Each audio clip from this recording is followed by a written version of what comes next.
All right, let's head to the next slide.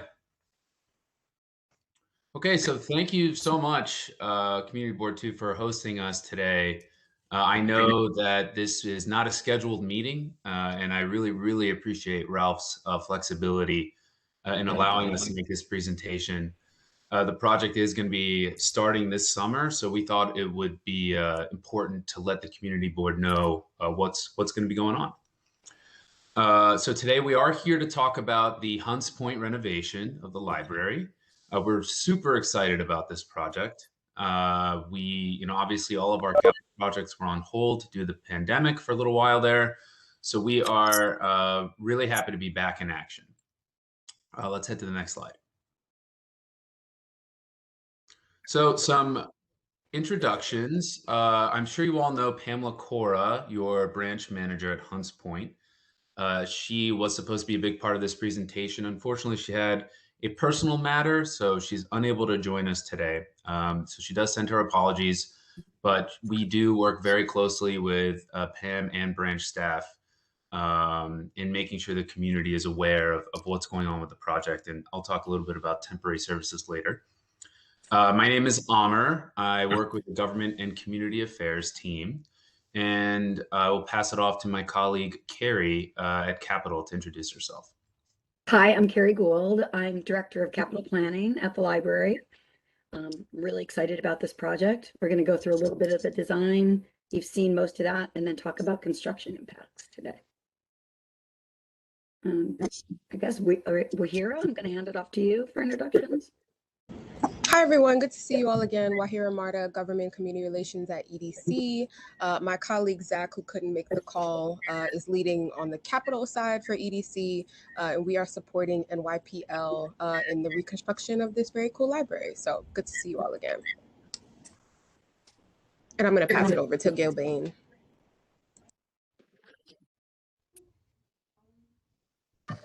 Hi, my name is Camille Rimmer. I'm going to be the project manager for Gail Bain, and I'm here with Spirit Theologist. He's going to be the site superintendent. So you'll be seeing us. Great. Let's head to the next slide. So a little bit about NYPL that you may already know. We provide service in Manhattan, the Bronx, and Staten Island. We have 88 branch libraries, 3 research libraries, and actually 35 of our 88 locations are in the Bronx, Hunts Point being one of them, obviously, which I've circled on the map here. Let's head to the next slide. Just a reminder to everyone, please leave your contact information in the chat so we can document it all. Thank you. So a little bit about Hunts Point, which Pam was very excited to share with you all today. This branch is located at 877 Southern Boulevard, and it is one of our Carnegie branches, meaning that it was started with and built with funds from Andrew Carnegie in the 1910s. It opened in 1914. And Hunts Point, along with Melrose and a few of our other Carnegie branches, are all undergoing renovations in the coming months. We're very excited about that. Next slide, please.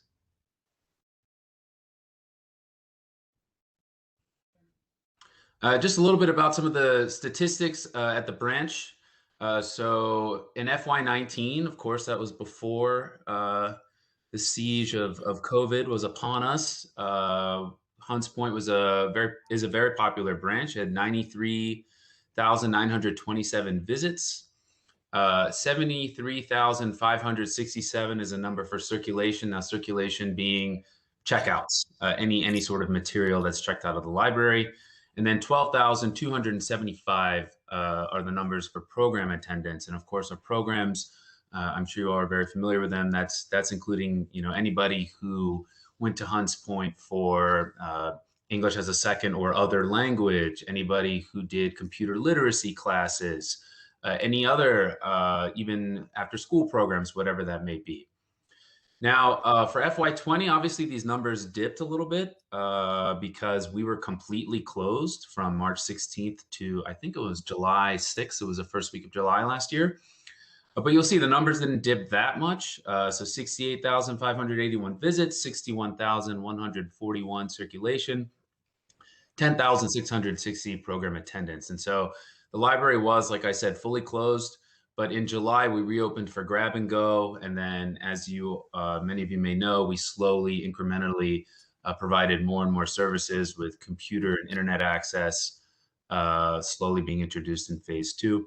So that's why the numbers aren't as low as you might think. Next slide, please. Before we move on, what does that compare to the other branches? Is that average? Is it above average? Is it below average as far as the visits, circulations, and program attendance? Sure. Yeah, it's about average, but I will be sending you for your district needs process a chart that has these numbers for all of the branches in your district, and you can compare, but it is about average.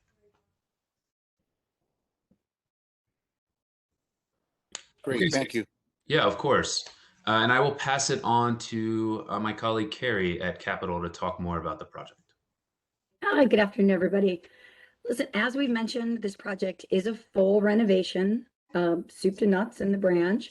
It is part of a larger program we're doing. We're renovating 5 Carnegie branches, 2 of them in the Bronx, Hunts Point and Melrose. And it's just an exciting project for us, and it is a priority at the library to get these projects done. Hunts Point is funded at just under $20 million. It's funding from the mayor, the borough president, and the council members. Thank you very much, everybody. And so it's really something, there's a ton of community buy-in. And as I mentioned, it's a real priority for the library. The project team, we've been up in the past with the design team, Mitchell Jurga Architects. One thing we're doing different on this project, because it is such a priority for us, typically a project like this would go through the Department of Design and Construction. You know, we've had mixed experiences with DDC in the past. So we've decided to team up with the New York City Economic Development Corporation on this project. We're doing it on another branch in Staten Island, and it's going very well. So we're really pleased to be doing this and teaming up with EDC. EDC has also brought on a construction manager, Gil Bain, who you'll be hearing from later in the presentation. You know, they're like top in their class. Like, we're really excited to be working with Gil Bain. So I'm going to run through some of the design things. As I said, you've seen the design in the past, but just to refresh your memory, and then we'll really focus on construction impacts to the neighborhood. Okay, next slide. As I said, everything in the branch will be new. It will be fully accessible, new ADA ramp, spaces for adults, teens, children, new program spaces to be used by the library as well as the community, upgraded elevators, stairs, all new building systems, including HVAC, all new finishes, flooring, carpet, whatever needs to be done, technology upgrades, and as well as improvement, there's a small outdoor space at Hunts Point, and we're going to be doing some improvements to that as well. Next slide. So we're shooting for construction to start in September 2021. We have been, as NYPL, we've been in the branch getting it ready for construction, you know, emptying out books, redistributing, all of that. So we're ready to go in September. It is a 2-year duration, 24 months. So we are hoping construction will be done by September of 2023, and we'll have a reopening in early fall 2023. Next slide. You're all familiar with the location on Tiffany Street. And as I mentioned, you can see between the garage and the actual branch, that's where the little yard is, the outdoor space. So we're cleaning that up, hopefully for future use. Next slide. It is a landmark building. We have all of our landmark approvals. The facade of the building will look essentially the same. The one thing that will be different is that we are redoing the ADA ramp. So it'll be symmetrical on both sides, a new ramp, all up to code. So it's a great thing. Next slide. Here's the floor plan. You know, we can run through a little bit. You're going to walk in the vestibule at the beginning. The first thing you're going to see is the service point if you need any assistance from a librarian. To the left of the entry is the adult reading room. You'll see we have computer tables, reading tables, soft seating. Off to the far right, you'll see there's a teen area that is separated.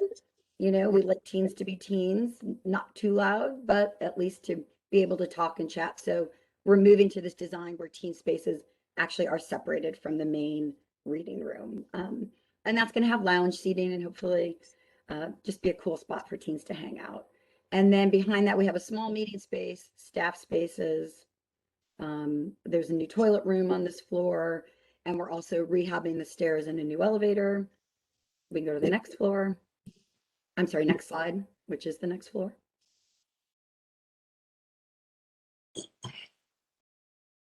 This is the second floor of the branch. It is children now. It's going to remain that way. The one addition is we are putting in a meeting room that the community can use. Our hope is it's used for programming during the day, the community during the night. You need to have a community board meeting. You can have it there. The one nice feature is too, the doors can open. So it can be an enclosed space, but it could also be a bigger room. I don't know if there was a book reading or something and you wanted to spill out into the children's room, you'll have that feature. There's also another smaller meeting room here for about 12 to 14 people. And then there's more staff space up here. Okay, and all new restrooms, as I mentioned. So we can move on to the next slide. This is just a cut through of the building. Like if you walked through and you were standing at the front door, this is sort of the lay of the land. Adults to the left, some lounge seating, and then the teens to the right. You can see on the upper floor, that children's room is most of the space. And then to the far right is a meeting room. As I said, doors can open and close, so it's flexible size-wise. Next slide. Here's just a rendering of the first floor, the adult reading room space, looking down from the teen room. As we said, like the windows are all being replaced, new surrounds, lots of natural light we're maintaining. There is a % for art project with the project. We haven't really started design of that, but I know the community was involved in selecting the artist. We can go to the next slide. And again, this is just a rendering of the children's room. We're trying to keep those historic details that are so special to the branch, but also update it in a modern way that's really useful and engaging and full of light and elevate the space a lot. So I believe that's it on the renderings. And I'm going to hand it back to Almer, okay, to run through some services during closure. Thank you very much, Carrie. So yeah, I do want to talk a little bit about library services during closure. In the past, this has been a top priority for us when construction is happening because we know how much the community values our services and our materials. And we know that when a library closes, you're shutting off those services to a very large number of people. And so in the past, our plan has always been to put together what we call a temporary services plan, where my team meets with the branch staff, meets with Pam. And, you know, prior to the pandemic, actually, I had already had a few meetings with Pam to talk about how we were going to continue branch programming from Hunts Point. Typically, we do this with an amalgamation of different things. So it could be, you know, another branch that's open nearby, CBOs, you know, community partners who we can use their spaces to host some of our programs and services, working with bookmobiles. Now, obviously, all of that shut off for a very long time. And the library is currently getting back to where it used to be, prioritizing reconnecting in person with communities that we lost touch with during the pandemic. And so all that to say, you know, we're still gearing back up. So we're not going to be able to start with that robust temp services program right away. But we are already, you know, for example, system-wide, we have an outdoor programming initiative that started at all branches. I'm reconnecting with Pam about community partners. I saw that Maria from The Point is here. She and I had talked about The Point and working with them for different programs, Catholic Charities, Hunts Point Alliance for Children. You know, we're very proud to say that we have a lot of strong connections within the community and working with those organizations to continue our program. So I'm going to be getting back in touch soon. Also, we're restoring bookmobile service, which we're very excited about. I believe bookmobiles have already started to roll out in the Bronx, and we're only going to be covering more ground in the coming weeks. And then, of course, we restored our service system-wide on July 6th, which was really exciting for us. We're back. We are slowly and incrementally offering more and more programs as it's deemed safer and safer and safer. The nearest branches for this community would be Woodstock. Obviously, Melrose is going to be under construction as well, but I just had that there as a geographical reference. I know that that's not super close though, and we'll be definitely taking that into account as we start to figure out how to move forward with temporary services. Lastly, the library is in a very interesting position right now. We are reconnecting with those communities we lost touch with in person, but we're also returning to a new normal. The environment has changed, and so we've learned a lot about the value of remote and digital services. So we'll be maintaining a lot of those things moving forward as well. I will pass it over to Spiro to go into some of the construction logistics. Hello, everyone. Nice to meet you. If you go to the next slide, please. We are the managing agent for this project, and we're happy to do it. Can you please go to the next slide? What you're looking at now is a logistics plan of what we're going to need to take over and control in this project. Go to the next slide, please. What you're looking at is Southern Boulevard, and the bus lane is not going to be blocked in any way by the sidewalk bridge. The sidewalk shed that you're looking at is in green. That would be over the entire sidewalk for protection. There will be scaffolding above the sidewalk bridge that's going to be fully netted. We will make sure that the bus lane again is not blocked in any way, so that way any handicap accessibility is available. Also pedestrians to be able to get on and off the bus.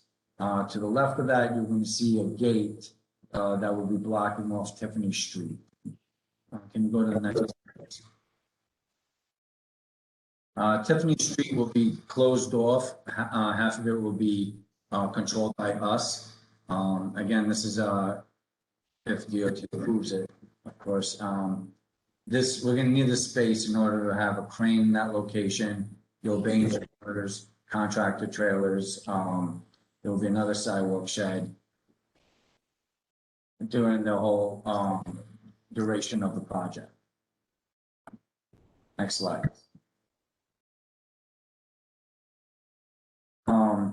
Again, the sidewalk sheds will be on Southern Boulevard and Tiffany Street, and it will start in the fall of 2021. It will stay there for the duration of the project until spring of 2023. The street closures will stay throughout the duration of the project until spring of 2023. The sidewalk shed will go up in the fall of 2021 with the scaffolding, and it will be removed sometime in the fall of 2022. Next slide, please. Demolition activities will start in the fall and winter of 2021. Activities include abatement, soft demolition, and structural demolition. It will all be ongoing until the spring of 2022. Next slide. Okay, and then for community outreach and notification frequency, we'll be issuing a monthly newsletter kind of capturing where the project's at, any updates that might impact y'all as a community, and that'll be sent out through EDC, our partners with EDC. And then there'll also be a bi-weekly email and in-person advisories of ongoing activities with our community liaison, Latoya, who's also on this call today with us, or she can say hi, and her email is. Good morning, everyone. Yes, my name is Latoya Sweezer. I'm the community construction liaison for the projects that we're going to be doing for NYPL, and they can contact me at lsweezer@wpa-works.com and 347-899-0553. Hello. Latoya, please leave that contact info along with your email and that phone number in the chat so we can report it. Hello. Thank you. Okay. And listen, I'm going to just jump in again for a minute. This is Carrie Gould from NYPL. I mean, this is why we're happy. We're so happy we have a construction manager like Gilbane on the project. We know construction isn't easy. It can be hard on a community. So we just want to continue to work with you. We have people on the ground, keeping these lines of communication open. Just whenever there's a problem, let us know through Latoya or Gilbane. As we said, Spiro will be boots on the ground, you know, because we want to get through this together. And at the end, we're so happy that like, the community will just have this amazing new branch. So I feel like we're all going to feel a little bit of pain to get this great thing at the end. Thank you. All right, and I think the last slide was just for questions. So we thank you again for hosting us and really, really appreciate your flexibility in allowing us to have a special meeting solely about this topic. It means a lot to us, and happy to take any questions.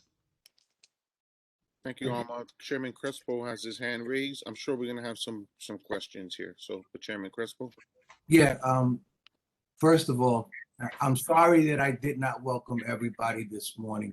I've been dealing on another issue for the last couple of days, and I was reading my email, so I'm sorry. To my board members and my executive committee, I thank you guys for making every effort to be here today. I know that it's been it's very hard now that we're starting to go full-fledged in the city. It's very hard for most of you to be make yourself available. But I want to thank my board members that are here. I want to thank EDC, and I want to thank public libraries and everyone that has been here today, including my staff of Ralph and Cynthia and Danielle.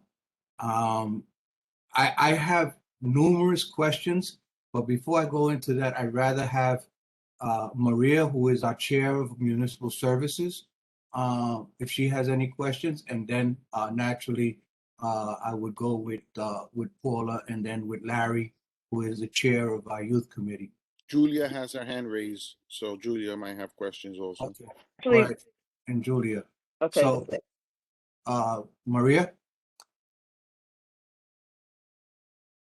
So I will just leave it to the rest of the group if anybody else has anything else.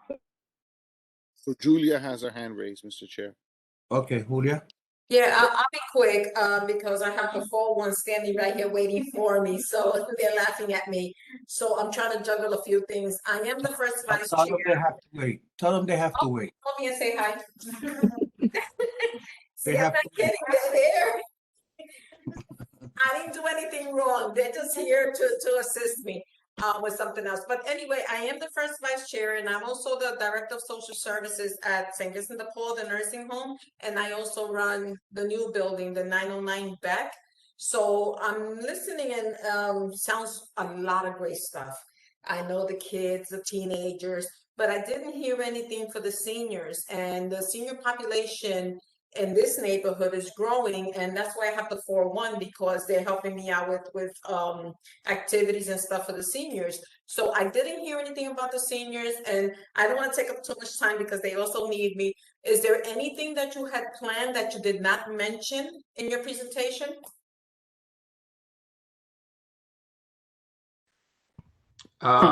So as far as the programming in the new branch, there's not really, I wouldn't say that we've placed a specific focus on seniors, and that's really good feedback. We probably should do that. We have a lot of ongoing initiatives at the branch that I believe do focus on seniors and older members of the community. But yeah, that sounds like something that we should take back and see if we can incorporate it into the programming and also maybe, I don't know how we use the space, Carrie, if you want to speak to that as well. Yeah, I was just going to say, like, we should definitely bring that back to Pamela on the programming front. But also the great thing about the renovation is the building will be fully accessible, wheelchair accessible, the bathrooms will be accessible. So anyone who is a senior who has impaired mobility, this will be a big benefit for them, including an upgraded elevator. So I think from the program side, we should definitely bring your feedback back to Pamela and the library branch staff. But I do think from a physical standpoint, the building is going to be a much friendlier environment for seniors or anybody with a mobility issue. Larry, you have anything? Or Maria, or Maria? Larry, I have something. I know that when, this has been on the table for quite some time now, 2 years that we've been in the planning stages of this. And what we discussed was besides having a mobile van, which is important, or remote locations, we also discussed that this is a area where young people congregate during the nighttime, um, to utilize the Wi-Fi from the library. And during the construction phase, the board made it a point of keeping the Wi-Fi going, so that it can still be like a gathering place where the young adults can congregate at. Um, is that gonna, that was something that was discussed, and I think the accommodations were gonna be made, and I didn't hear about that now. So during the construction phase, will the Wi-Fi still be accessible when the library is actually closed?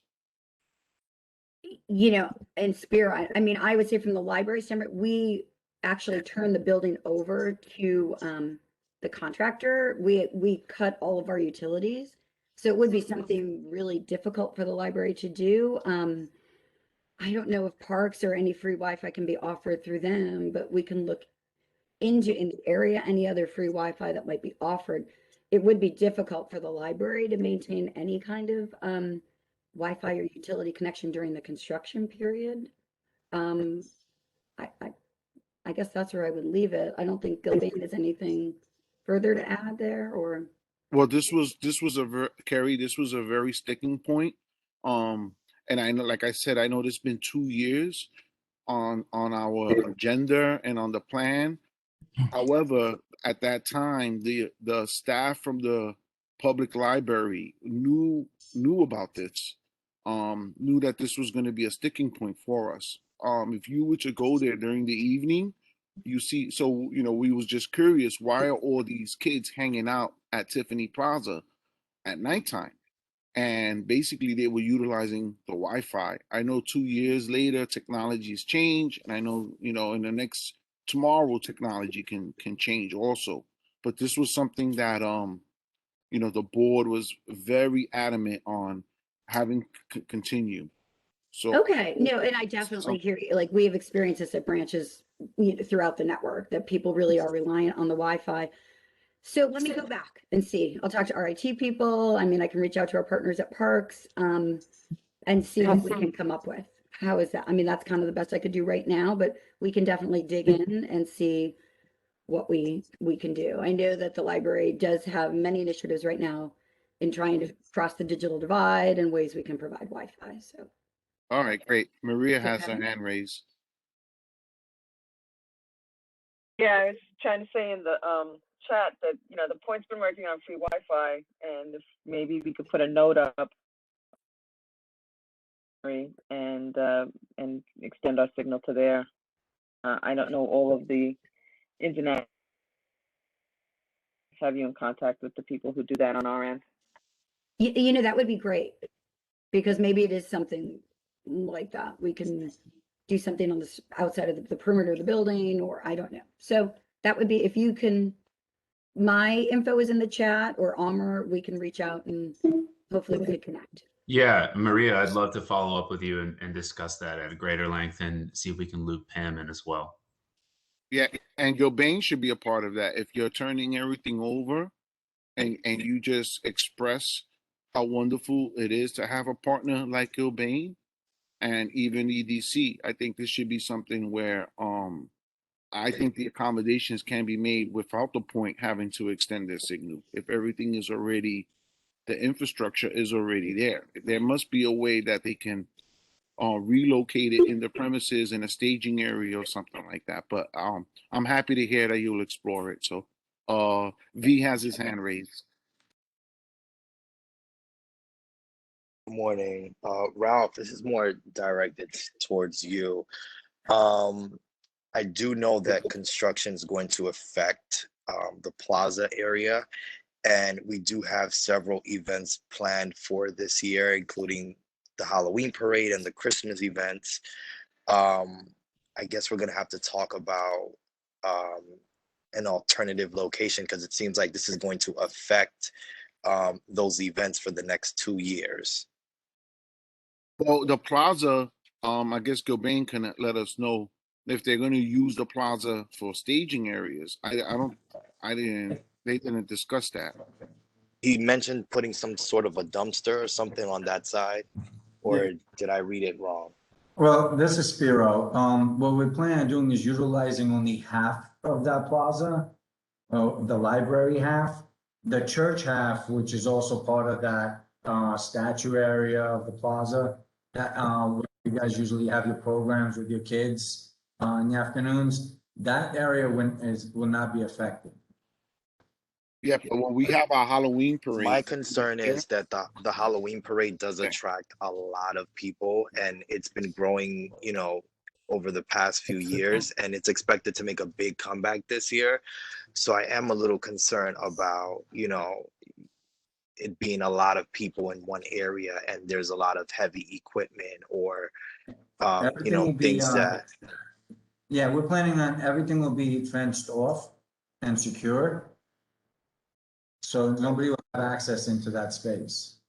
But I think, excuse me, this is Roberto Crespo, and I understand what V is saying. But it's a discussion that we may have to have here at the board, but it's a concern because you've never seen a Halloween parade, but it's hundreds of kids and adults that come out. I think it's the second largest outside of the Manhattan Halloween parade. So I think that what V is saying has some real concerns. And it's not just that; it's also our Christmas giveaway is also there, and so I think that's a discussion we're going to need to have, Ralph, with V and the committee internally. I would have to think that maybe we'll have to look for an alternate site for the next 2 days, and it's a little rough because it displaces our plans. I know you're giving this us today, and then you're talking about September of this year, for a couple of months to stage, but it's very hard when you got marching bands and floats and a series of other activities going on that is going to be we got to change certain things around. I wish you had told us a little earlier because these plans that V is talking about have already been sort of put in concrete, but we're gonna have to change our we're gonna have to yeah, sit down and Excuse discuss me it. if I could interrupt just for one little minute. That's a part of the liaison work that I do is working with the community before we make any closures or street closures. That's the whole purpose of the advisory to send out to you guys so that we can coordinate any type of alternative routes for if something is blocking you or if something is blocking us so that we can alternate a path for the community, for the residents, for the stakeholders over there, or for any events that may take place during the construction. Yeah, and I think that would be great. Like Latoya, maybe you can talk, and if this is two events in this 2 year period, we should be able to work together and hopefully make some accommodations or make it say, we should try to work something out to help you with your event as well. Yeah, we're happy to work with the community, your public libraries and EDC to resolve any of these issues. So we'll be flexible. So we need to stay in constant communication regarding that. So, Latoya, when we have our Halloween committee meeting, I think it'll be best if you attend that also, so you can see the plans and everything that we're planning to do with that. I agree. I think that's a great idea. And also, I develop a list of contacts that I do send out our advisories to approximately at least 2 weeks in advance before the actual construction or closure may take place. So I'll definitely love to add you guys onto my mailing list so that you guys will be updated as well. And we should be first on that list. Yeah, I think I we probably agree. are. I think the I community agree. board is. Yes. I have a question Yeah. also. In this whole entire presentation, nothing was mentioned about the third floor because we know that there is a third floor. So what's gonna happen up there? The third floor at Hunts Point. You mean the apartment? The old apartment? Yes, correct. The old apartment is actually, here's right now, the mechanical equipment is on the roof. I mean, it's not a full third floor either. It's like this, a little bit of an inaccessible area. And there was really no way for us to make it accessible and ADA compliant. So what we are doing is there's going to be mechanical space that will be in there, mechanical equipment. And the goal is that's going to actually extend the life of the mechanical equipment. We've had lots of issues with mechanical equipment outside. And so that is how that room's going to be used in this branch. Okay, Chairman Crespo has his hand raised. Yeah, Paula, you haven't said anything. You okay? You want to say anything? Because usually you have Paul or something. Larry? I'm just really wondering about that third room. I thought it was gonna be you. So will they have a meeting place if we was interested in having a board meeting at that location with the new design? Absolutely. Oh, okay. And Yeah, will it, there's, But not on the third floor, Paula. Not on okay. the third floor. On the first floor, we had meetings there prior. Okay, so will they have smart boards and also the new arcade technology with the computer systems, like an Apple system, or what's the computer systems will you guys be using? Will it be a Microsoft Android or Apple? Do you know? I do not know. I will admit, I will have to get back to you. My guess is in most of the branches, we use Microsoft, and then sometimes in teen spaces or specialized spaces, we will use Apple software, whether it's for editing or things like that, special programs we're doing. But I would have to get back to you on that. Okay, that sounds great. And is there any way that we can, is there any branch that's actively been renovated that is going to have the design of this one coming up? Or is it just based on the space you making a new design? Or could we have any view of how that's going to be designed? I would say in your area, Woodstock was a recent renovation, top to bottom. That's going to be the same design as this Hunts Point? No, because the buildings all vary Right. so much. Mhm. Woodside's a much narrower and taller building. I think the design is actually quite special to this building. I do think the library has made, we have developed some design standards for our Carnegies moving forward, but they're more general statements like maintaining the big windows and the type of materials we choose. Because as I said, we really want to keep the historic natures of the buildings, but really bring them up to 21st century standards. So there are just elements we think should be maintained. But beyond that, the branches, I do think they sort of vary by location. And we also want to keep sort of that specialness as well. And this new design and technology at this location will not interfere with staffing, will it? No, no, Okay. the staffing levels will be maintained. And the staff Okay. that work at Hunts Point now are going to be just deployed to branches in the area. Yeah, but once the design comes out, will they be coming back, or will you add different staff, or will you need more staffing for the different projects that's going to be in this design? Or the staffing that is already allocated for that location, would that suffice? Yeah, well, we will do an assessment of that, but the goal is anyone who is working there who is still with the library in 2 years, they would come back, all of those positions would be maintained. And again, sometimes now there's a separate teen room. We would look at some of those operational things as we get closer, but we will definitely say the same amount of staff will be maintained. Oh, okay, but if there's a change in staff, then would we be notified? Because I think that's a big, with so many people visiting that branch, Staffing is going to be very important. Yes, I mean, I think Pamela could keep you updated on the staffing models. Okay, thank you so much. Okay. And have We a have great summer, V with his everyone. hand raised, and Larry has his hand raised, but V was first. Just real quick, I think that we should schedule a meeting as early as Friday or sometime next week to discuss the changes if we have to make changes, only because we are only 3 months away, and I know it's in October, but you know, it's a lot of planning. There's permits involved. I think that we need to have like an emergency special events meeting. I agree. I agree, V. We could, I think the office can accommodate that.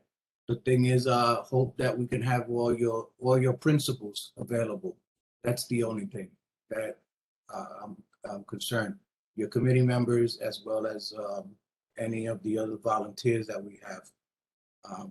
Maybe we can get to them. But that's a discussion that you and Cynthia and Ralph can have on that side, in putting that together. And I will say, we as the library, we will go back and speak to Gilbane as well. I mean, this is, at least for this year, your parade is very early in the construction process. So we will also see, you know, how we can minimize impacts, at least for this year. So I'll go back and speak with Spiro and the team. Yeah, we can start brainstorming. We're already thinking, so. Thank you. Great. Larry has his hand raised. Larry? Yeah, can you hear me, Ralph? Yes, we could. Yes, yes. My question is with the library mobile bus. I talked to Miss Cora. Miss Cora told me that it has been in our area. I live less than a half a block from the library, and I'm constantly going down that way, walking around the block, looking up and down. Where's this actual mobile library being stationed at? Yeah, thank you, Larry, for that question. So we have you can track the bookmobile actually on our website and then on Twitter. And even if you don't have Twitter, you can still see it tweets where it's going. So I'm going to put that information in the chat for you right now. Beautiful. Thank you very much. Thank you. Let me ask you something, Alma. Does the mobile van offer Wi-Fi? Yes, it does. Okay. Okay, I have several questions, but what Larry is, I understand what Larry's saying, and I think that what you need to do is look at creating a temporary space, a permanent temporary space, so that the community doesn't have to go running around all over the place looking for this mobile. A lot of people in this community don't have like laptops or computers or anything of that sort. That's why they're using your Wi-Fi's. So I think that you need to look at how you can create a permanent space during these 2 years that you're going to have the mobile unit in the area, instead of one street on maybe Longwood, and the next time is on Southern Boulevard. You know, it's very hard. You need to, you know, it should be easier for our kids, everybody that needs to go there and know that it's there on such a day from this time to this time. This way there isn't any problems, and we can blast that out through our emails.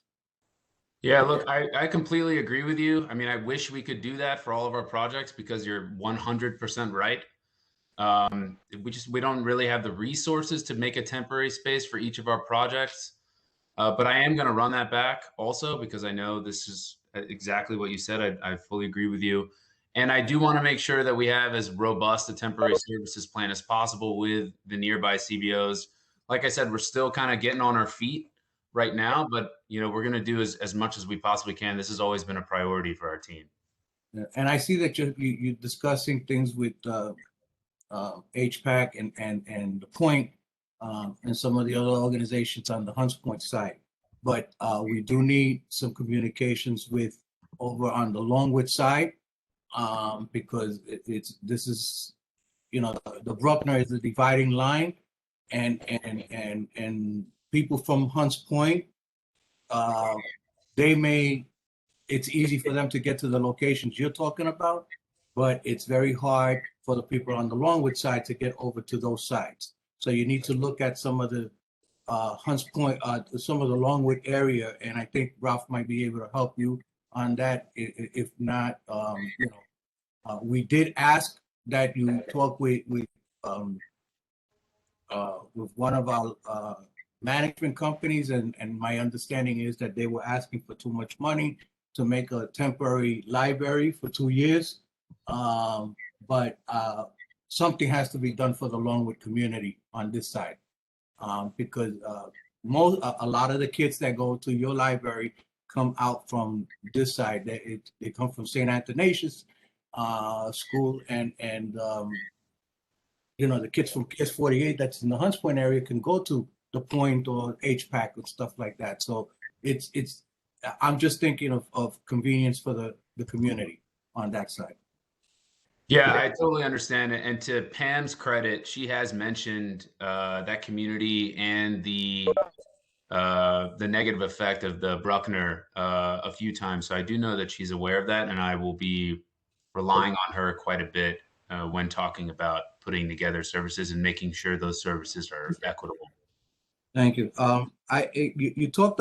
One of my Julia Cruz talked about the seniors. I think that you have the space, because from what I saw on your sketch here, I see a space, and the last time that we talked, which was about a year ago, or a little bit over a year ago, that yard area, we had requested that it be made into a serenity type of environment where people can go there to read, to relax, to enjoy the weather. If it's in the summertime, naturally it will be only in the spring and summer, and possibly portions of the fall. But I think that that's something that you guys need to look at in that yard area, where seniors can feel a little better. They enjoy the atmosphere. They'll get fresh air. How they get the books, you said that it'll be handicap accessibility, so they could get their books and then go out there and work something out. I understand that the last time we talked, the issue was about the gate. There was something with the gate. And I thought that this was something that we said, okay, since we can't get the third floor, let's use that yard for a serenity area where people can read and relax and enjoy the weather. Yeah, and we are making improvements to the yard. So I will also look into that more. I think, and especially since this past year, we've really been trying to use our outdoor spaces more. So I agree. Like it will be open when the librarians are out there. So let me look into that a little more for you as to what the landscaping will look like, or if it's what kind of seating. Okay. Thank you. And I guess I'd like to know, when will the temporary services begin? Because you said, in the future, the temporary services, do you have a specific date that temporary services will be? Yeah, we do not right now, unfortunately, just because we just reopened, and that's a whole process that we work on with the directors of all branches, and it's putting together complex plans for all of the branches. But we are moving as quickly as possible on that, and as these projects get underway, on a project by project basis, we're going to be, like I said, between outdoor programming, bookmobile service, reconnecting with the CBOs that we worked with before, putting together as much as we can to make sure that as much service as possible is continued in the community. Well, since you have a specific date that you're looking at, September of 2021, I would think that you would already start looking at these issues now versus waiting till you start the program, start the construction. Yeah, no, we're definitely not waiting. We're already having some of these conversations. But what I'm saying is that the sort of formal process is still on hold right now because we just reopened and we don't even have programming at the open branches. So that's why if it's not even happening at the open branches, we can't really carry it over to the closed ones. So we're kind of just still waiting for things to get geared up, but already, trying to have conversations about what can be moved where right now. Yeah, I have one question and then a concern. My last question is on your cranes. that you're gonna have in the plaza. Sundays is church services, and sometimes Saturday at night, there's church services. And there's church services Monday through Saturday, early in the morning. How will the parishioners be able to get to church? Because a lot of people come from the Hunts Point area to the church.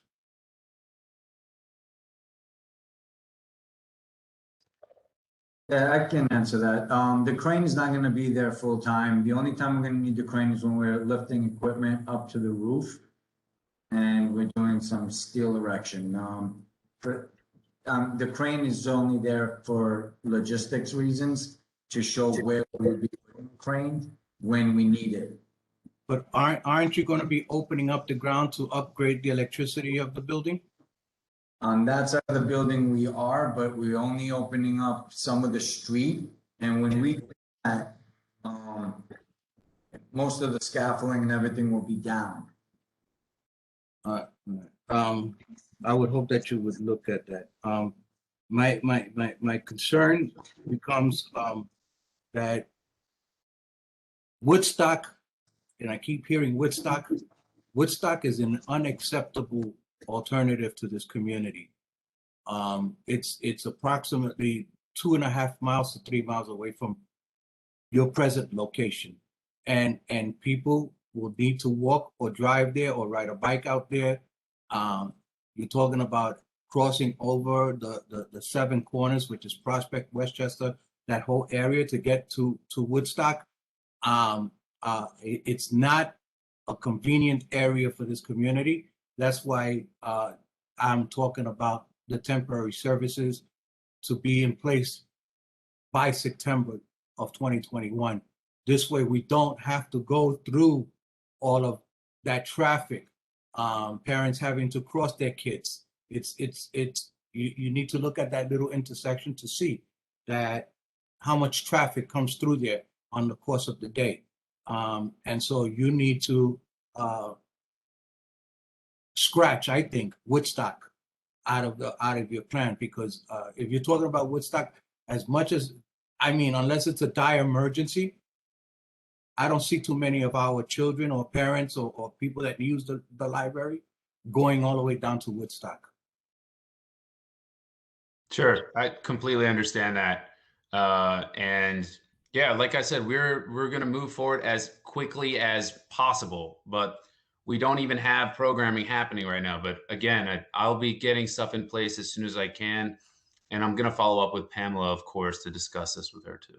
And all I would ask is that Gilbane sit down with the pastor of the church and talk with him to try and see when you guys are going to come in with the crane, how it's going to come in, is how, you know, and see how you can work something out with the pastor of the church, so like that Father Rivas doesn't have any problems with his parishioners coming in to the church when the crane is there.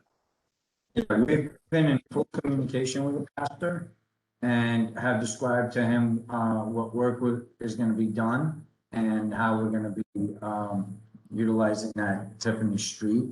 Again, we're going to work with the community as much as we can to limit the impact. Okay, I mean, you've answered the questions I've had, but I think that your project manager or your community liaison needs to really be in touch for the beginning of this whole process, because once it starts, yes, everybody then starts understanding. But the crane part is a part that I do have some concerns with because of the parishioners. The bulk of the parishioners there are seniors, and so all signage also should be in English and Spanish if there's going to be any signage, because this is a community that's predominantly Hispanic, especially going to the church is predominantly Hispanic. So those are my concerns. Thank you. Okay. And just so you know, as Spiro said, we are in like active conversations with the church, with Father Rivas. He's a direct line to us. So we are very concerned about their needs and how to address them. And also, if I may add, the newsletters and the advisories that we do send out, they will be in English and Spanish version. And any effects of the community as far as them traveling, if we are per se to block off a street closure or parking closures, there are alternative routes that we also provide for the residents in the community to get around that in a safe way so that they're not affected by the construction in that manner. All right, and I'm hoping you're working with the 4-1 on that with the parking, and keeping them informed of what's going on. But I see that Paula may have a question. Paula? Much for you and Ralph. It's a side question. Oh, okay, okay. For my executive board, executive committee, please stay on after this presentation, because there's another issue we need to discuss, 1 or 2 other issues we need to discuss. So please stay on. I know that it's really an inconvenience, but I would ask that you guys stay on after the presentation of the library. Ralph? Yes, I guess that's it. If there's anything else, any other questions regarding? Sutherland. I'm sorry? No, I'm sorry. I forgot to put the mute. No. So yeah. So Alma, thank you so much for this. I'm sure there's going to be a lot of follow-up also with Latoya. And Carrie, thank you so much. And Spiro, you guys at Gilbane. I know that Wahira already had jumped off. And I'm sure there'll be some more follow-ups that's going to be needed. Okay, sure. Thanks so Great. much for having us, okay? Thank you Thank again. you, guys. All right. Yeah, thank you so Great. much. We Have a just good need the afternoon. community board Ralph? committee, the executive committee to stay on for a second. So thank you, guys. Ralph and Bobby. So hold on, Paula. Hold on. Stay on. You got to stay on.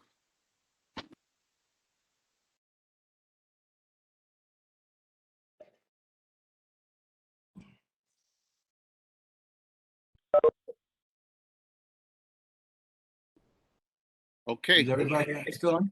Yeah. Ralph and Bobby, were you guys aware that Rihanna was in Southern Boulevard on the 12th, Sunday, Monday? Was it? Say that What again, Paula. Were you guys informed or aware that Rihanna was on Southern Boulevard on Sunday, Monday? No. No. Who on it? I'm sorry, I didn't hear you. Who? Rihanna. Rihanna. Oh no, we weren't aware of that. That was just something that just popped up. Notification. We were given notification that they were filming something, but they do not give us the name of the person coming to the area because they don't want mayhem. So. Oh, okay, but I understand it was that way anyway. Yeah. All right, just wanted to know because she is the Wish Foundation sponsor for my granddaughter, and I just want to know. They weren't aware, so I want to know. No, I'm sorry that we didn't know. Yeah. It would have been nice, but Yeah, usually when people film and stuff like that, just me coming from that industry, we don't disclose the artist because it does create issues chaos. sometimes. Yeah. Also, when they're filming like a movie or a video, I don't never think they give was filming though. I think she just showed No, up. they were at one of filming. the stores. They were No, filming. they were filming. They were Oh, filming. okay. But normally, Yeah. also, they don't give us the name like of the movie, right? Let's say the movie was like The Godfather. They might call it like They give it another something name. else, yeah, so that everyone is thrown off. So, and that's done intentionally. But yeah, Larry has his hand raised. Larry, before you get started, Paula, I would have been the first one screaming out there for Rihanna. Go ahead. Larry. Yeah, it's a little correction. Rihanna was not on Sutton Boulevard. She was on Fox Street, and all the way down. 163rd. Tiffany coming all the way up to where Fox Street ends and Simpson start, because I couldn't even park my car on Barretto Street. So was that there? And it was the people was out there. It was packed. It was very packed. Even when it started raining, it was packed. They was out there, they was cheering, they loved her, they was cheering us, they said, hello, we love you, Rihanna, and all that. They was carrying on. But nobody got in no trouble, nobody started no incidents. So I was really surprised at that with the amount of people that was out there. There was a lot of people outside. Yeah, so that's what I heard. All right, I think we got some other stuff we need to go. I know Julia has to leave, so let's just Chairman Crespo. Yeah, I have asked Julia, as all of you know, Julia is also the chair of the disciplinary committee for this board, together with Luis Marrero and Delvis, with Delvis. The issue that I'm asking them to please convene themselves is for the fact of the disrespect that was done on the air at one of our virtual meetings in May, where a board member came out and said, "This is bullshit," excusing my language. Um, um, and we having our United States Senator on the line, um, hearing all of this, and his staff. I have presented my concerns to the borough president. Unfortunately, the borough president has decided to reappoint her to the board. However, we don't stop there. So we're asking for the disciplinary committee to come on board. If in the event that one of the members cannot make themselves available, I will ask another board member to make themselves available. I cannot sit on it, and nor can any of the staff members sit on it. It's going to be held as an executive session on that side. But and Ralph, correct me if I'm saying anything wrong, please. But I know that a few people have written to the borough president on this issue. We have the copies of the letters. We have forwarded to the borough president. Unfortunately, like I stated, there is their sentiments is that the disciplinary committee needs to address this. We've have attempted in the past to bring her to before the disciplinary committee, and she has refused. If she refuses this time around, it will be documented and a letter will be sent out. But before I send the letter out, I will ask all executive board members, if possible, if they can sign it, so like this, they can show that it's really a concern of a board concern. We can't continue having people being disrespectful to people that are on the line or to each other. This has to stop. And I think that we need to address this issue as soon as possible. The fact of the Captain Crunch on 2 different occasions is offensive, and also the statement of bullshit. Again, I ask you to excuse, but I think that everybody needs to understand why it's so offensive. And when the United States Senator is on, I that is totally disrespectful. Fine that he doesn't come to our board meetings, but he made himself available through Zoom, or I mean through WebEx, to make himself available to give us an update of what's happening in Washington. And so I just need to bring that up before the executive, before the I gotta let you guys know, but also the disciplinary committee. A correction, it's a disciplinary committee meeting Right. that you're going to invite the executive. But I'm really sorry. We lost Paula and Julia's about to jump off, and we have some voting items. So we got to really, Okay. we're here now. Let's, so yesterday, and Pastor John should be here to go over this stuff. Unfortunately, he's not even here now. But we did have some meetings yesterday. FLP, they met for 3 items. I don't know how you want to proceed with this now. Go ahead, Ralph. Just go line by line. So We'll take a vote. So the first 3 were the ones present. Mr. Polanco did show up for the Redemption Center. There were some stipulations as far as cameras and having a portal party, and it did pass at the committee level yesterday. Yeah. So it was approved, my understanding, it was approved. I was there at the meeting. It was approved by the committee unanimously. So all it needs is a second and we need to vote on it as quickly as possible so like that we can prepare the letter. So like that they can take it to, I believe, Consumer Affairs. Is there a second? I'm sorry, before you go ahead, were there any concerns, anything that came up? Yeah, the concerns were the lighting, which he addressed.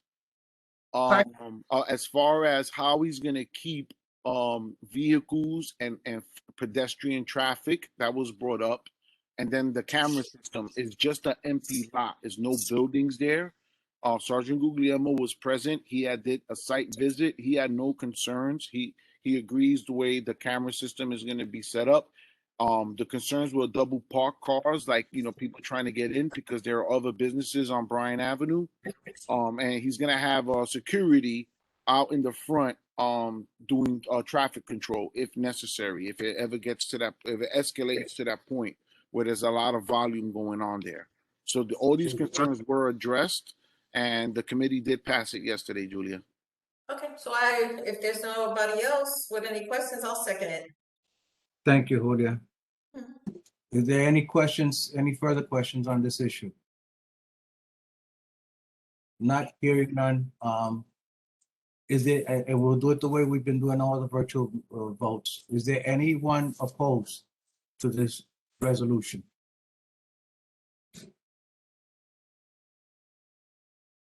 Not hearing none. Is there anybody abstaining from this resolution? Not hearing none. I will take it as a unanimous vote then. Okay.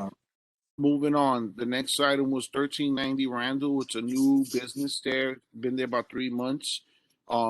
Spanish cuisine, Dominican and Mexican food. This is on Randall and is on Halleck Street. So it's literally across the street from the produce market.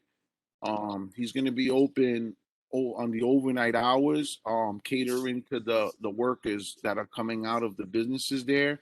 We already have two similar businesses. We have one in the market, and then we also have the pizza shop, Fratelli's Pizza, that operate very similar hours. He is serving a different type of menu compared to the other two locations. He has 16 cameras, 4 outside, 12 inside. The 4 outside are in the corners, so they're facing both because he has 2 entrances there. Sergeant Guglielmo did mention that some of the officers go in the morning, go there for their breakfast. So they're already being, visited by the police. There's been no issues whatsoever. And like I said, this was a former pizza shop, and it's very similar to a pizza shop setting. But he does wants to serve beer and wine. He will close at midnight, and he already indicated his last call will be at 11 p.m. And it passed unanimously yesterday. Being that the committee has passed this unanimously, is there a second on this? I second. Larry seconds. Thank you, Larry. Are there any questions? Not hearing none. Well, again, we'll do it the same way as before. Anyone opposing to this resolution to give this establishment their license for beer and wine only and cider? Not hearing none. And is there anybody abstaining? Not hearing any abstentions, I will take it as passed by the executive committee. Great. The last one that came yesterday was J&J on Prospect, Seis Vecinos Restaurant, 640 Prospect Avenue. It was for a renewal for their full liquor license. The owner was present. There's been no issues whatsoever. About 4 or 5 years ago, the owner relocated to this location. Came back maybe 3 or 4 meetings just to get all the paperwork correct. And one of our establishments that you can actually sit and enjoy a meal. Sergeant Guglielmo said there was no issues whatsoever. There was some issues regarding the open restaurant policy and the sidewalk. but nothing to the extent where there was concerns. And it passed unanimously yesterday. Is there a second it was passed unanimously by the committee? It was there, and this is one of our top restaurants in this community. It featured the Bronx Suite for the borough president. And so it's good to have an establishment of this nature in our community. Finally, we have a good spot. So I will, is there anybody that will second this particular? I'll second it. Second by Julia? Julia. I gotta get used to the Julia. I'm sorry. I will do the same thing again. Is there any discussions? Anybody has any questions?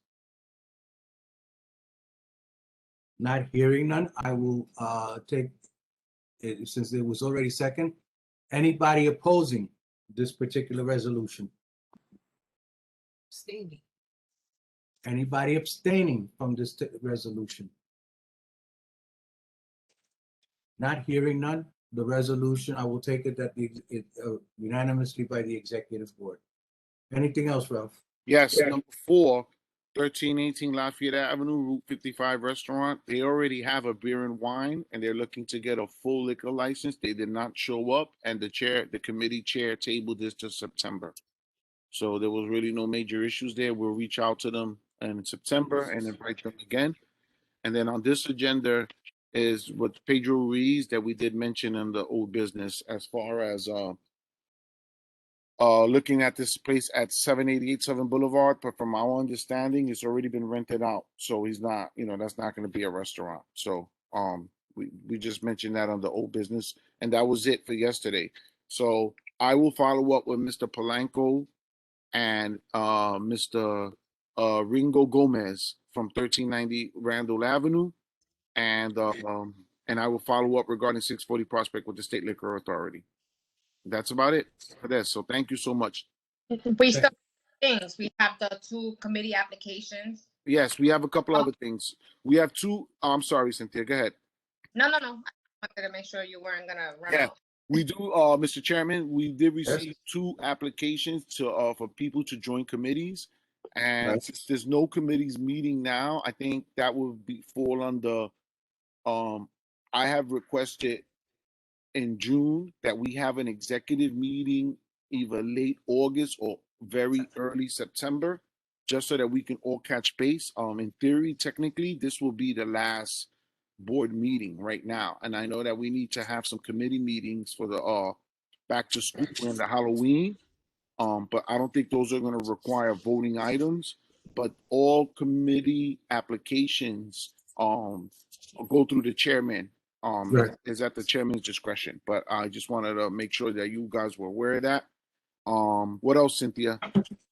Um, I have something else. I have Larry. Larry, you're here, right?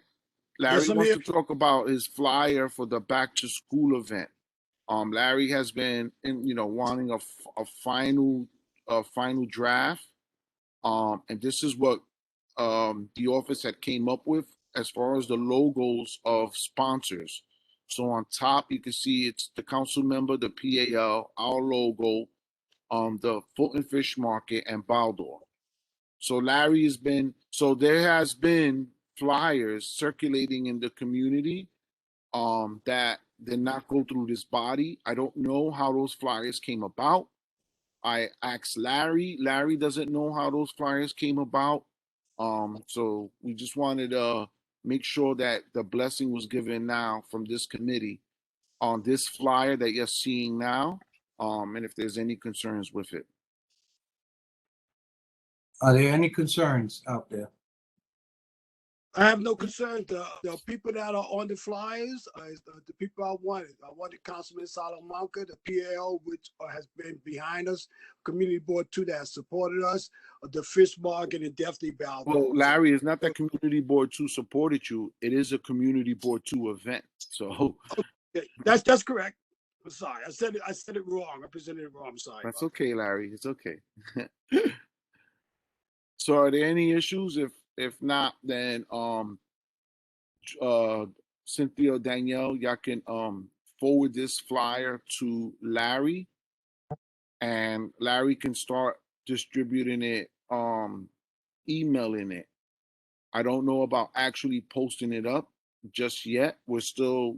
No, I don't do that posting it to maybe a couple of Yeah, days that's what I was about to say. We're like event. 6 weeks away. So even Yeah, I like don't two do that. weeks before the event, you can start posting that. And now that should be suffice time. Something could change. Something could change overnight. You never know. So I don't post it Yeah. that early. So Larry, either Cynthia or Danielle will forward this flyer to you.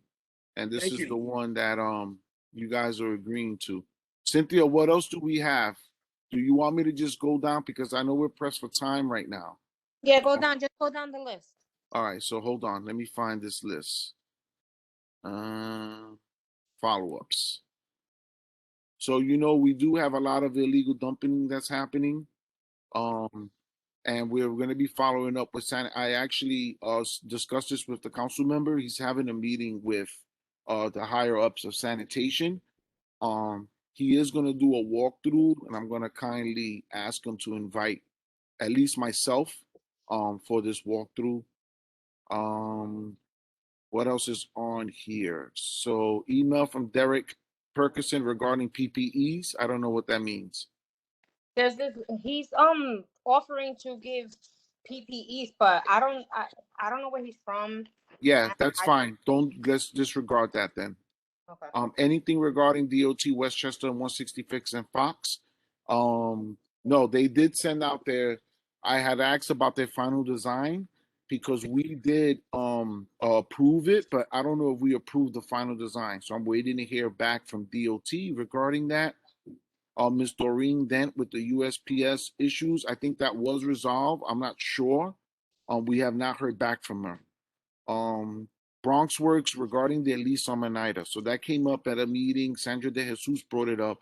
Bronx Works already confirmed on multiple times that they're not in any renewal process. They're still under their current lease, and I think their current lease is for another 5 years over at 800 Barretto Street. The DHS housing meeting for Paula. I just asked Paula. I don't know what happened with Paula. We lost her, but I did reach out to Jermaine Williams, and we're still waiting. They're going through a big transition. The Department of Social Services, DSS, which is HRA and DHS. So we're just waiting to get an actual DHS representative, so then we can set up this housing meeting, Paula's housing meeting with that. We have a constituent, Tracy Hayes, that's monitoring Con Edison work.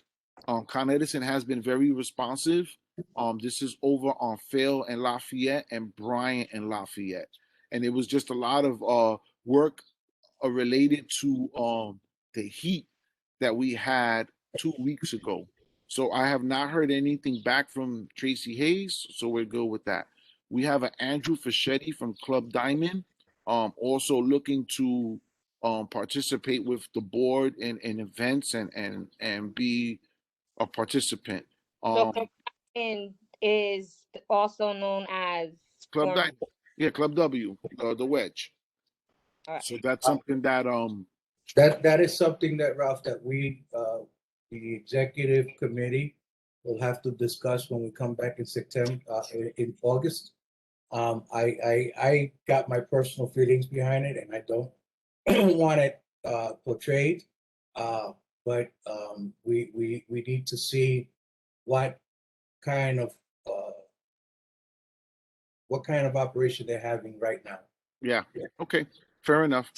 Next thing is this broken sidewalk on 8017 Boulevard in front of Don Chili. I sent that over to DOT, and I'm just waiting for them to respond back. I told them that we cannot wait for our 5-year plan of when they come and repair sidewalks, that this is something that needed to be addressed immediately.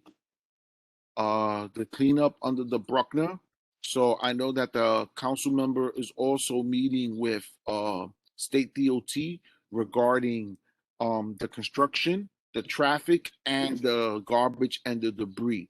And state DOT is claiming it is their property, but since it's illegal dumping, that they'll get to it when they get to it. The chairman and I had a meeting with Assemblymember Crespo with state DOT, And they did claim they were going to clean it up. I know a lot of you's got an email back from Malik, the chief of staff. So we're just waiting for more follow-up regarding that also.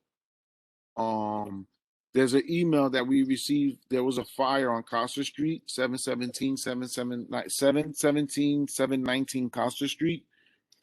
30 families are displaced right now. They already exhausted their resources with the Red Cross. I know East Meany is on top of it, and she's trying her best to find apartments to relocate these families. From a board, I don't know what more we can do. We don't have apartments, obviously. And East Meany is the manager there, the housing, the landlord. And I know that she's doing her best to get on top of that. So Ralph, remember I was asking maybe East Meany can get us a list of how many kids are there, so that way Larry and the board can personally take book bags to supply these kids. Yeah, we'll have to do that during like the back to school event, Cynthia. No, I know. I just wanted to throw it out. Yes, we can do that. We can also, Ralph, I would like as soon as possible to have a meeting with HPD and Ismini, you and me and Paula to discuss this fire and to discuss what other alternatives we can do to help Ismini get these people placed. I mean, I don't know. For me, I mean, we're already communicating via emails. I can try to set up a meeting. I just don't know. I mean, HPD won't have nothing to do with that, Bobby. That's a landlord issue. So I'll reach out to East Meany and just to follow up to see where she's at with that. I like to just be on the record to make sure that we have some assistance for them. And I think that Ted can possibly help us out in placing them, since they already exhausted their Red Cross allotment. And so we need to, if Ismini does not have the apartments, then we cannot just let these people go to shelters. These are families that have been in this community, and we need to make sure we place them someplace, even if it means talking to other management companies and getting them placed in other management companies. Okay. I'm going to send an email right now. I'm going to respond to her, and I'm just going to put Ted Weinstein in it also. Yeah. And Paula. Yeah, everybody's in it. Yeah. Okay. What else? Oh, I'm sorry. I just lost my list. Cynthia, do you have it in front of you? We have the city planning, Justin. Like, what are we doing with all of those stipulations and the fresh health fitness presentations? Didn't we vote on all of this already? But did you guys send letters out? Ralph? I'm not. Hold on a moment. I'm sorry. Bear with me. I'm not. Let me just get back to where I was here, because I want to send this out now. So while we're all together, follow-ups, broken sidewalk, anything with the St. Vincent. Well, where were we here? I'm sorry. We were at the fire, the 717 fire. Correct. I just sent the email to East Meany and Ted Weinstein to see if there's anything that's being follow up with that. All right. Thank you. All right. I'm going to have a DSC meeting next week also. Christian Southern Boulevard construction. Oh yeah. So right by across the street from St. Anthony Nation School, there's a construction going on there. Yeah. And I do know that DEP and the Department of Buildings have went out. They did issue very minor summonses. However, the complaint is about dust flying around, hours of operation, and both agencies, DOB and DEP, did not see any of this occurring. So I know it's on their radar, and I can follow back up to see if there's been any more updates regarding that. Back to school event we just discussed. Maria, you're still here? Yes, Do we need to have a meeting with BronxWorks regarding 800 Barretto Street? Do you want to have that meeting? Not there, but sure. Okay, because that's going to be now. I don't know how many more virtual meetings we're able to have because, if it's going to be a board and, the board technically is, we're not in session anymore, but And I we will would, reach out to them. I will reach out to them and just make them aware that we will like our annual meeting this time of the year with them just to see where they at with stuff. Because Yeah, I know they like to like host in their space, but they don't do a good job of it, and I don't want to go there okay, and to complain, and then the people that you complain about see you going in and out, and then when they get told that they're doing wrong, they know that it was me, like they right, did right, the last few years at the right, parks. right. So I do know that there's an issue with individuals that they placed in hotels because of the pandemic. They're all coming back, but there's a lawsuit now regarding that. Well, And I the judge put a stop order to the right. movement right And now. I do know that in between this time, a new drop-in center opened up in Board One, so that's alleviating the amount of people at our drop-in center. But it will be good to hear all of this from Bronxworks, so I'll be working on that also. V did a donation letter for the Halloween parade. Um, Let me just see if I can. So V, I did look. V, you still here with us? V is here. I don't know if he's here though. Any event, we did get a donation letter. I want to send that to make sure that.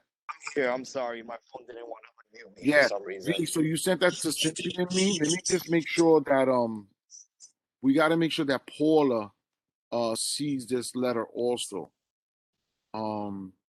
And then we got to get this approved. So I'm gonna forward this now to the executive offices so that they can review, and then they'll get back to me. Hopefully, if as long as I hear from like Chairman Crespo or Paula, we can get the ball rolling with this. Ralph, the only thing I want to find out, and this is between you and Paula and Cynthia, I like to get a breakdown of the special events budget, how much each event has right now, so like that we can discuss it and then discuss the letter at the same time. I mean, all right.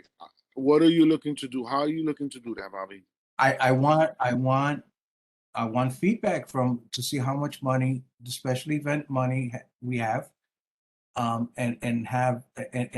see where some of that money is going to. So like whatever Lewis has, whatever Larry has, whatever the Halloween and the Christmas, need to see how much money we have. I Okay, want to can see a do that. breakdown of all of that because, if people question, we should know what we're talking about. Okay, so that's an email. That's nothing. We can do that. I can get that to you by the end of the week for sure. Yeah, but I need to make sure that Paul is on it too. Yeah, it's an email. That's why I'm asking you. How do you want this? So I can send it to you as an email, and I'll include Paula in it. That's not a problem. All right. These Angel Wings, the substance abuse people, they're gonna want to meet also. That they're looking to come into our district. They're from Brooklyn. They have no community ties whatsoever. Do you want me to how do you want me to set that meeting up? That's going to be sometime during the next session. Okay, so I'll make them aware of that. Yeah. Um, I don't think it's time sensitive.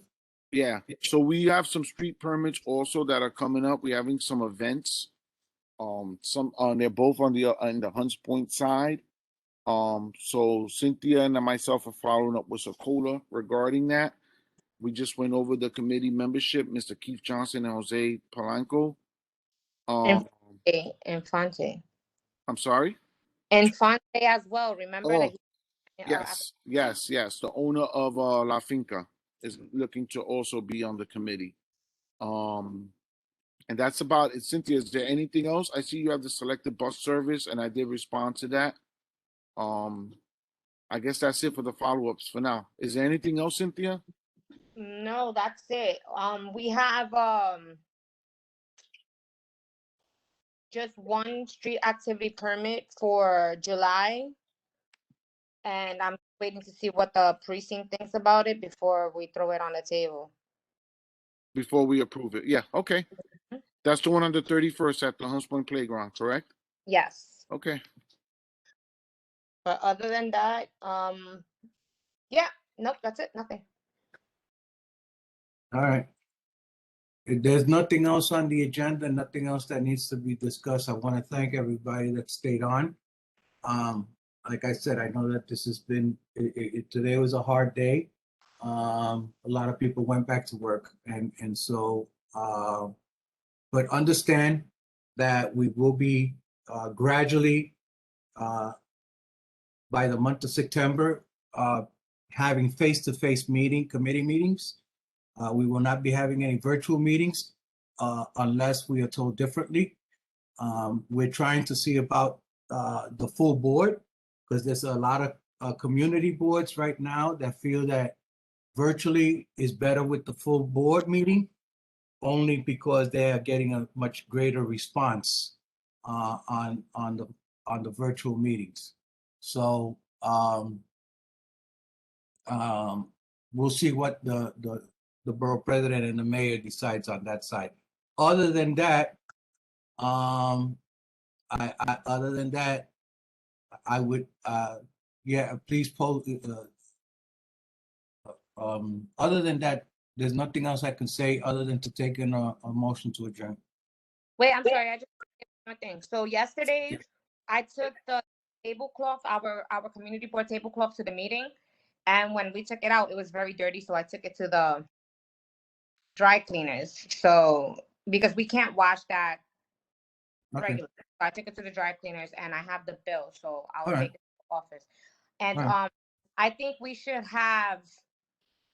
I think everyone who does a event should have their own flyer, like their own banner and stuff, so that way when they go to do dry cleaning, they can take it out of their bill, and it Right. doesn't come out of the community board to budget. All right, we can discuss that. I agree, but you know, that's us having to buy their banners. No, Well, they have funds though. This is what it is. I understand, but the banners cost a lot of money. If Not I'm the not- banner, the tablecloth. The Not the table, banner. yeah, The banner we have, but the tablecloth. yeah. So Okay, that, because I'm not there for the August one, and then at least they can be in charge of their own things, and it doesn't get lost. okay. It's just a suggestion.